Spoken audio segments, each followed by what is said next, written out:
Welcome, welcome, welcome. This is the late night version of YMA Matt Chat. And this is tonight the perfect timing for the importance of controlling your temper in martial arts. Woo! Martial arts are not just about physical strength and technique.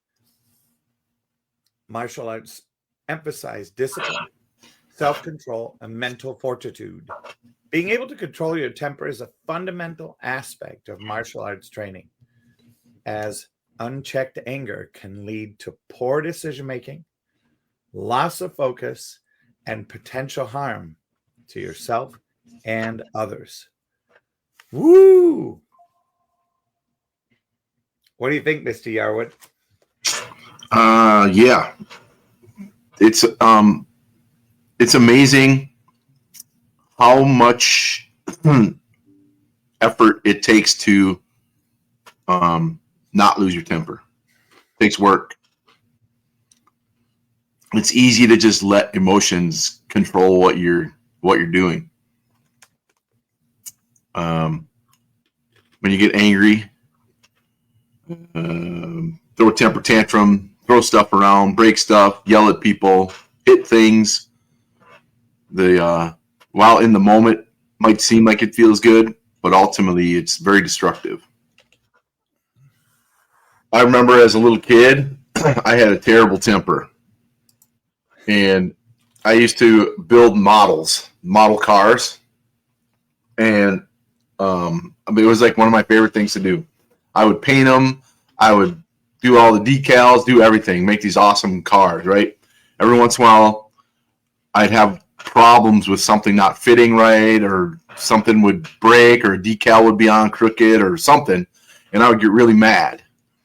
And more often than not, when I got mad, I would smash the model. And then within 30 seconds, I regretted it, because I spent all that time and all that energy and all that everything to build this super cool model. And I would just smash it to pieces because I got so mad. And it took about 6 or 7 models before I really realized that I needed to control my temper. My mom would like yell at me, and just all kinds of bad stuff happened just by that fleeting moment of losing control, losing my temper. And I learned my lesson. Most of the time. Sometimes everybody gets a little upset once in a while, but I've learned to be able to control it better so I don't break things. I usually go hit bags or do something physical that kind of relieves that pressure that I'm having from the buildup of the whatever it is that's getting inside of me and making me right. That's one thing I've loved about martial arts, and it's really helped me to be able to focus that energy productively and learn to use it in different ways versus throwing a tantrum and breaking stuff. It's more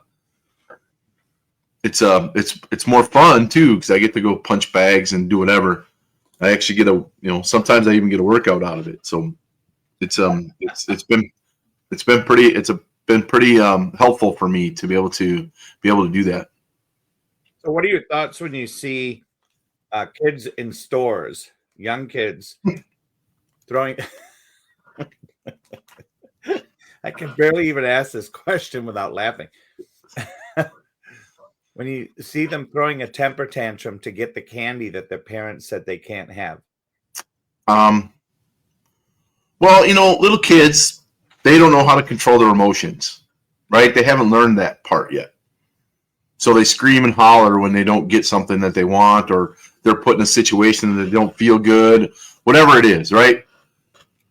Ultimately, at the younger age, it's the parent's responsibility to control that temper tantrum. The number one way to not control a temper tantrum is to give them what they want. Because if you give them what they want, they know all they got to do is throw a temper tantrum, and they win.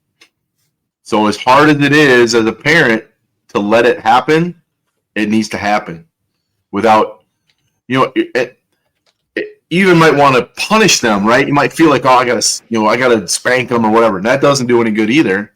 All that does is reinforce issues that they're having. Sometimes you just gotta let them cry it out, and ignore it, just move on. If you focus on it, if you pay attention to it, if you give it life, it will continue. Even if you acknowledge it, right? You say, all right, come on, let's go. Deal with it. Kids are going to scream and holler. That's fine. But at some point, they're going to stop. And when they stop, that is when you acknowledge that they stopped versus trying to get in the middle of it and stop it while it's going on. While it might seem embarrassing or whatever at the time, ultimately, it's for the benefit of your child. Because they're going to learn that doing that, losing emotions, losing control, doesn't get you what you want. In fact, it gets quite the opposite. So if they understand that, they're if it's not acknowledged, if it's not given life, if it's not bought into, then it slowly dwindles because it's not given. It's like stopping oxygen for a fire. At some point, it dies out. The first few are going to be really hard. I was there. My son did that when he was a little kid too. But the emotion, that's all it is. They don't know how to control their emotion. They don't know how to vent. So that's how they do it. And if you teach them other ways, it's better for everybody. And I think it's very interesting because, a famous psychiatrist out there whose name, he was a Russian physiologist, Ivan Pavlov. And it's Pavlov's theories, right, that we're talking about, where it's a conditioned response. So children learn, well, if I complain enough, my mom will say no 5 times, and then she'll be so sick of me complaining that the 6th time she's going to say fine and give in. Mm-hmm. Or, dad will come over and say, just give it to him or her, right? We want silence. Yep. Well, instantly what you've done is said, okay, cry 5 times. And on the 6th one, you'll get what you want. Yep. And now you've conditioned them for that response. And it's so interesting to watch it happen because you can't tell a parent. A lot of times you can't go up to a parent and say, and believe you me, I've tried it as an experiment. Say, hey, that if you give your child what they want, like you just did, you're training them and teaching them to cry. They will get what they want at a certain point. And they're training you. And a parent will look at me, and I remember doing this specifically. And this one parent said, I know what I'm doing. I said, oh, really? And how's that working for you? It's to the point where they probably don't want to go to Target with their kid anymore because the kid's just going to scream and holler the entire time. Because they've conditioned them that when you go to Target, you get something, all you got to do is scream and holler. Yep. It's unfortunate, but it happens more often than not. And what that does is now it seeps into the rest of that kid's life with everything else that they do. They think that that's the way to get things, right? To be somebody who bothers other people, who disturbs other people, who makes other people mad and upset, because ultimately the person will just give in and give them what they want. And it's not a good thing. Like you said, it takes time to get over it, but at some point, you got to do it because it's the only way to get through it. So now, as you grow up, you can tell kids that have been conditioned that way. And you can see it in teens. Mm-hmm. And you can see it in young adults when they don't get what they want. they have some type. Now they may not scream like they did as a young kid, but they get belligerent. Yep. And when you're in that state, the control that you have, the mental clarity that you have, the discipline that you have, the performance that you have, everything is out the window. It's uncontrolled. Breathing's uncontrolled. Heart rate's uncontrolled. Listening, you don't hear anything. So it's not that you may, and let me rephrase that. It's not that you don't hear anything. Your hearing is distracted. Therefore, you don't hear what's going on around you.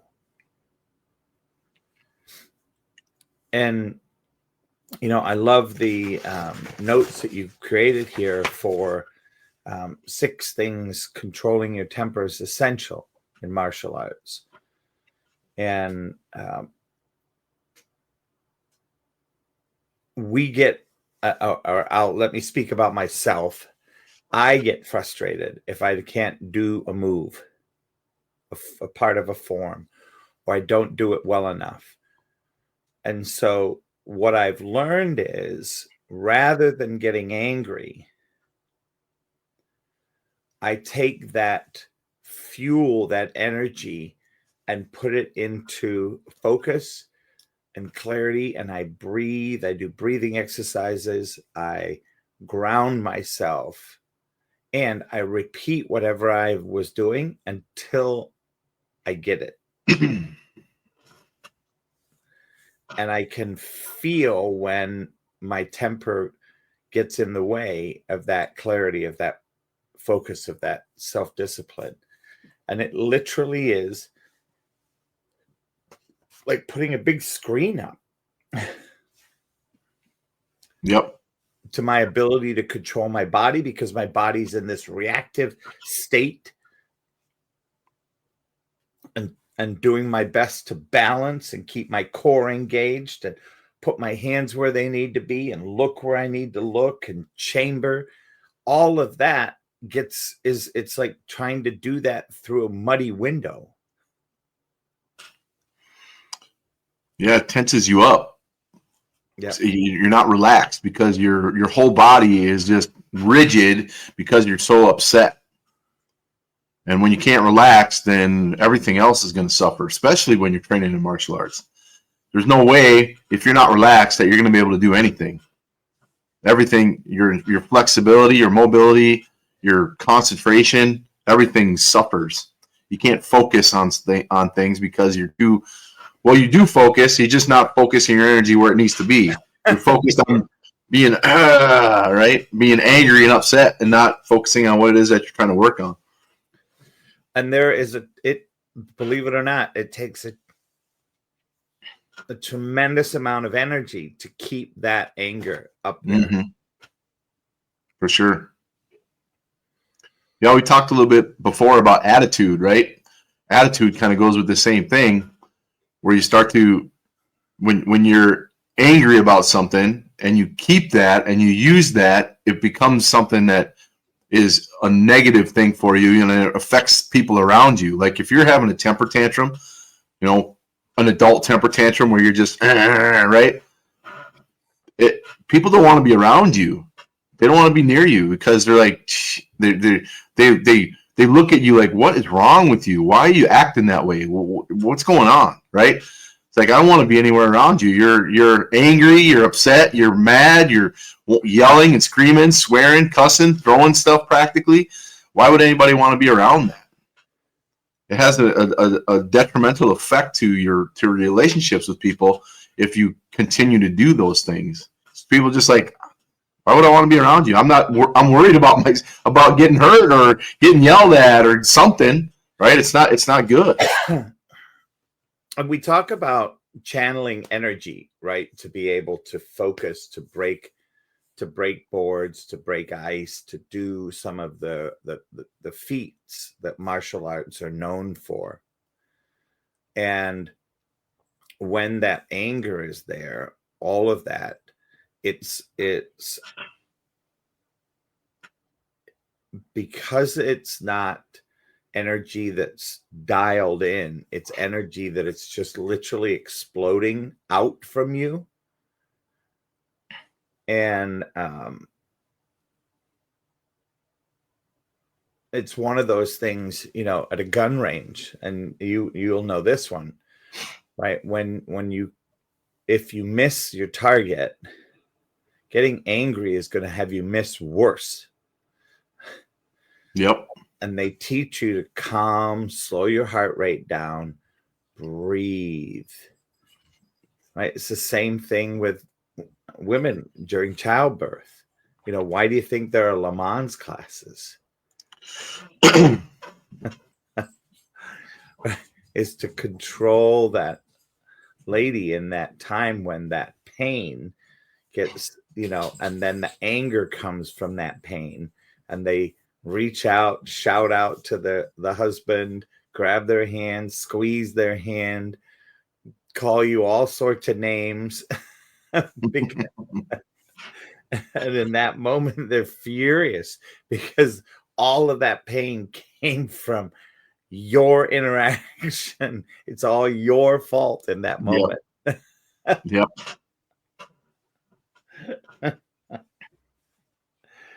So one of the things when we can control this, and that's what they, taking it back to that's what the Le Mans classes are doing, right? The husband, the significant other, does the breathing and gets the mother, in that sync and in that rhythm, with that noise, with that flow. What happens then is they match that level, and then the person that's not having the baby starts to take it down gradually. That helps the mother having the baby tone down. And I think it really is something that when you then look at what it is when you're doing a form and you're breathing and you're then doing a key up, right? In that moment, that saying that vocal, that voice piece is channeling the energy into that punch, into that kick, into that hit, into that defense. And you don't have the same strength if you're angry because it's dissipated. Mm-hmm. Does that communicate? Yep.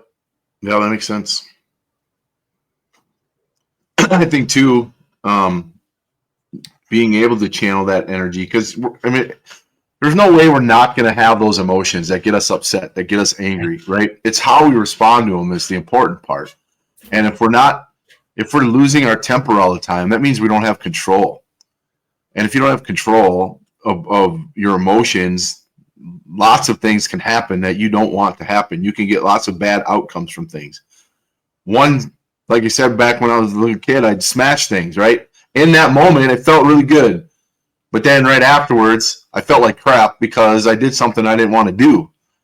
And I lost control of my emotions, and I let them get the best of me. And then I destroyed something that I liked, that I wanted, right? And there was nothing I could do about it after the fact. It was already done. Same thing will happen with relationships. You have a bad temper, you yell and scream and say things that you don't necessarily mean to say, you break stuff, whatever, you can't take that back. And it creates rifts, it creates barriers, it creates all kinds of negative stuff between you and whoever that person is that you're dealing with, and it's hard to fix them, especially since now they don't they're a little wary of you because, like, well, man, this dude, he can lose his stuff fairly quickly, and who knows what it takes, right? One little thing could set him off. It's like a ticking time bomb. It's like, I don't want to be around somebody like that, right? And eventually you push people away because you can't control your emotions, can't control your anger, and you create all kinds of other issues. So that initial loss of control turns into a whole big thing, and then it's hard to return to what it was, because you're challenged now, because they don't know, they have no idea how you're going to react to things, and they tiptoe around you, or they just stop being around you altogether. Yeah. And I think that's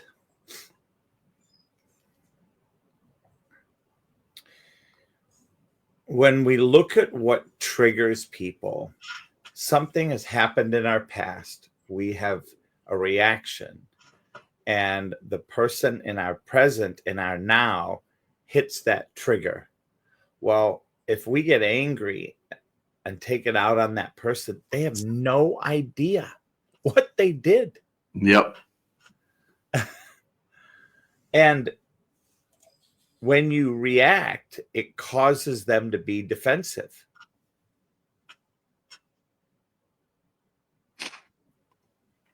And that's the whole thing too, is they don't know what the heck is going on. They don't know, was it something that they did?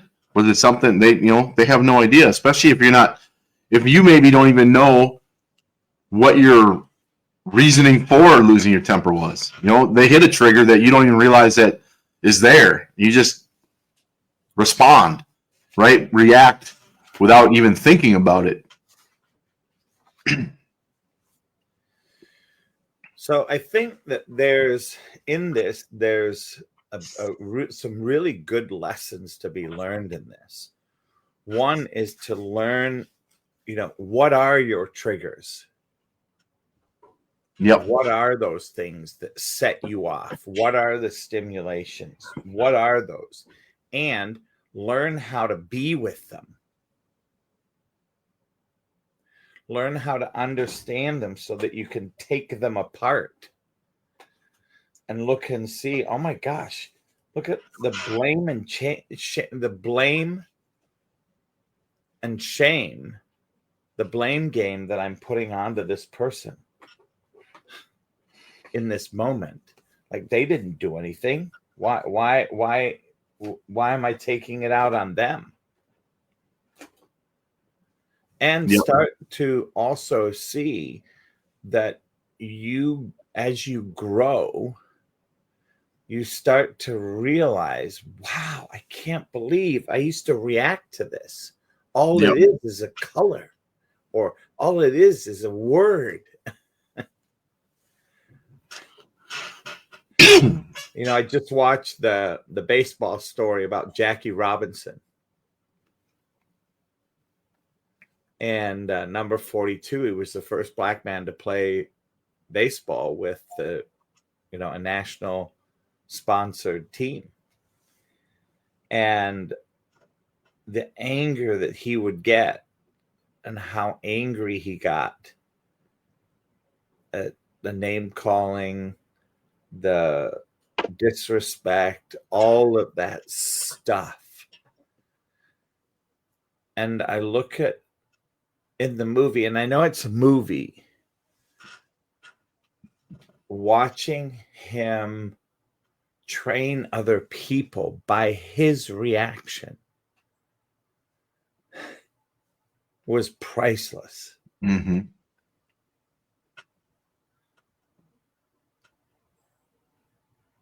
Yeah, it's an amazing thing, because whether we're doing positive or negative, we're teaching people how to react or respond or be around us, talk to us, by how we act, how we speak, how we interact.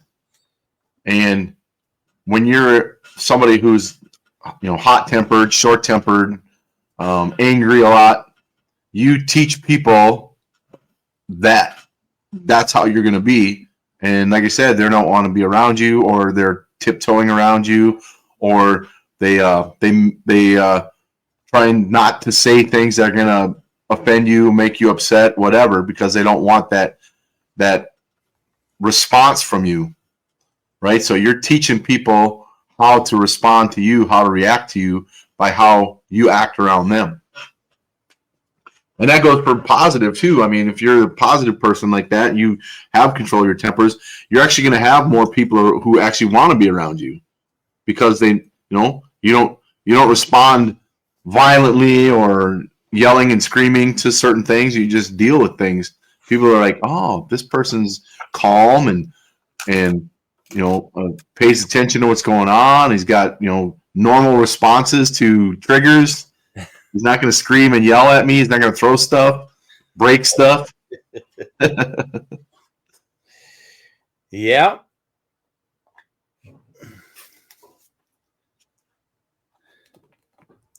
Also, if there's people out there that like to mess with other people and they know that you're short fused, they'll trigger you on purpose just to get a response. Entertainment. Yep. Free entertainment. It's like, hey guys, watch this. Yeah, and that's what they're looking for.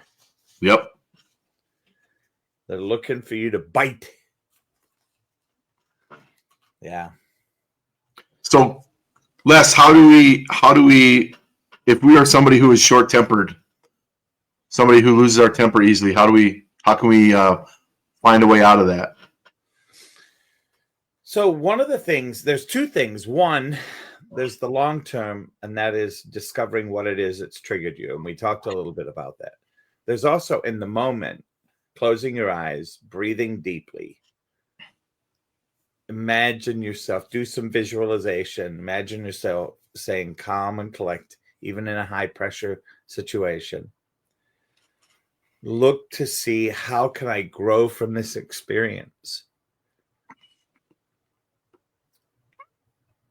What's the training and development for me in this moment?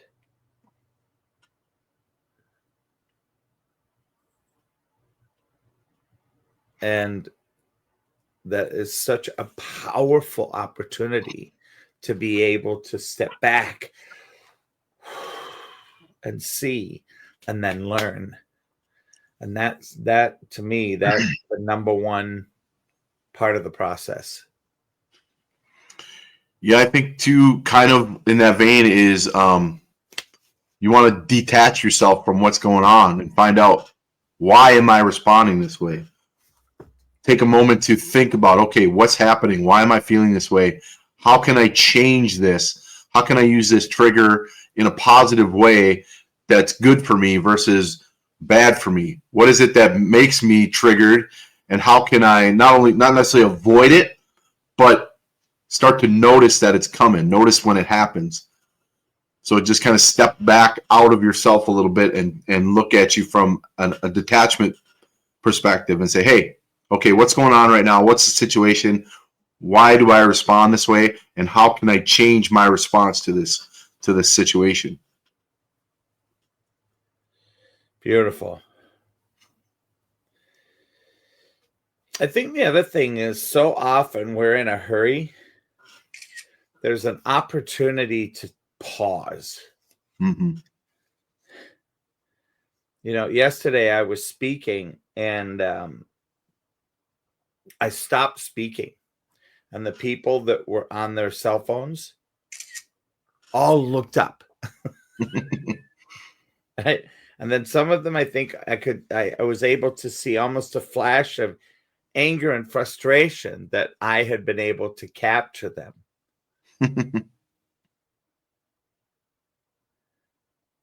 Yeah. So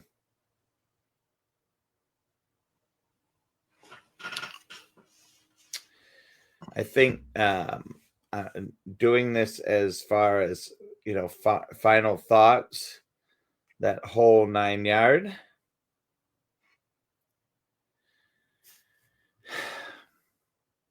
I like what you've written here.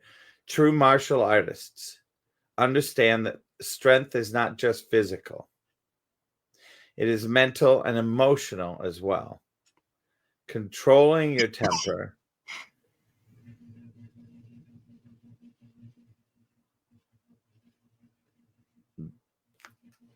allows you to embody the true spirit of martial arts. And those things, we've talked about many of them. We spent some time on attitude, but there's others. Discipline, respect, and mastery over oneself by staying calm under pressure. And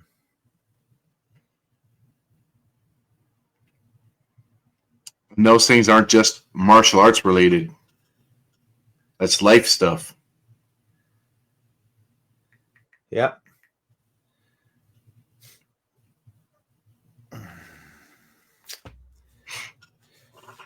So anything else you want to share before we wrap up today? No, I just think if you're someone who's easily triggered by things, easily gets upset about things, start evaluating, like I said, step back and figure out what are those things that do that, why do they do that, and how can you change that? Because ultimately, losing your temper, having no control, is going to cost you something down the road.